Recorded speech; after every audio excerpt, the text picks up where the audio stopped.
Welcome back. Could the lights go out at the DPAC? That's the question tonight. Actors before tonight's matinee of Les Mis handed out flyers sharing performers are prepared to go on strike. Tonight, we found out why. Just before fans of Les Mis filed into the DPAC, they received this flyer, which details a possible strike is looming by performers touring in Broadway shows. We've been negotiating on that contract for about 4 months, trying to get a fair contract that we feel, represents the needs of the economy. Steve Zernecki is in the ensemble and is also the fight captain for the Broadway hit. He says the current compensation doesn't represent current conditions. Increased salaries, increased per diems, in particular housing per diems on the road, which have kind of remained stagnant for well over a decade.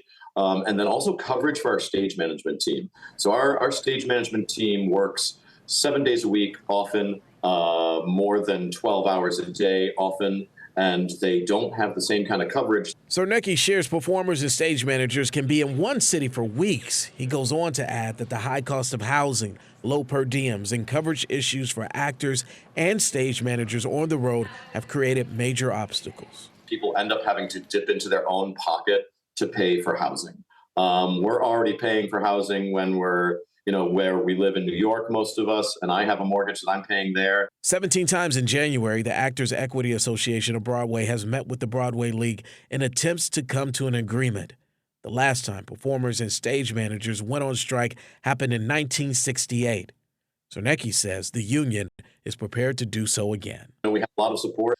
95% of members currently on tour, stage managers and actors, have signed a pledge that they're willing to strike if need be. We don't want to do that. We do not want to strike. We love our jobs. These are jobs we worked so hard for, that we care about so deeply. But it says a lot when people who love deeply, dearly what they do, but are willing to walk away to get their needs met.